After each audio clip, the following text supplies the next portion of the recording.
अस्सलामु अलैकुम मे अथस मज बमचूंट तो आज बनावो बमचूंटिस त्रोश त्रोश तो मजेदार पकोड़ यिथ कन आम पकोड़ बनावान तिथे कन यम ते बनावान मगर मज़ वारिया बे सेहत बापत ते वारिया मुफीद पक्यू करो जल्दी जल्दी शुरू मे अथस मज यह बोड़ हूँ बमचूंट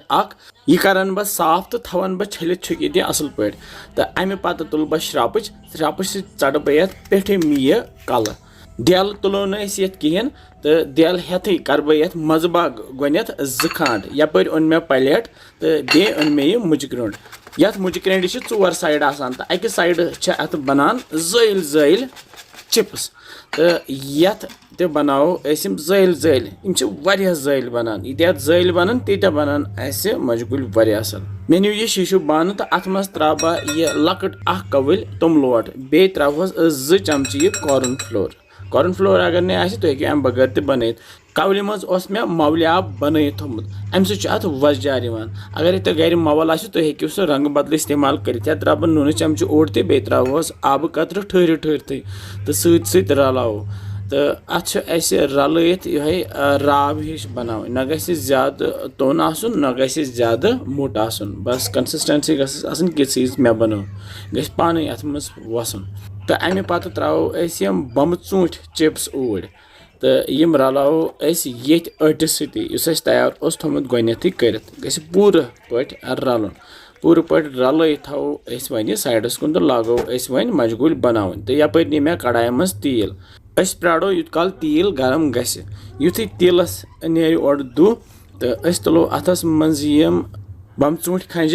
तो त्रो ये गर्मा गर्म तेलस मज यम वन तलन डीप फ्राई कर तो यम तुत काल तलन युत काल वन यम त्रोश त्रोश वजल वजल गसान तो ये लगन कह मिनट 1-2 मिनट गस्थी वन यम त्रोश त्रोश तैयार तो बह कड़क यम ये प्लेटस पे प्लेटस तलकन मे थोमुत गो टिश्यू पेपर तो अथ पे त्रा बह यम मज बन वो तो यह टिश्यू पेपर चान यह तेल एक्स्ट्रा तेल अत मज तो यम वन तैयार तो यपर मे थोमुत यह मसाल ते तैयार अत मज मे मर्चवांगन नून तो बे गरम मसाल पे त्रोमुत तो यह गो पे छकित रलाओ यह असल पे टिश्यू पेपर तुलहस थोद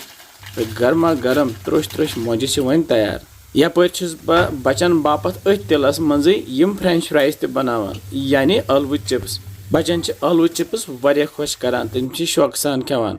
तो वो कि गमच यम मजगूल यम बमचूंटिस बन बिस्मिल्लाह वारिया मजेदार तो वमेद तुह आसनो यम अजिक बमचूंट मोज पसंद आम तुह बनजो बे वन कमेंट सेक्शन मज क्या बसान तुम सान रेसिपीज इंशाल्लाह समको बे जल्दी तुह थो पन ख्याल बेहू रबस हवाल।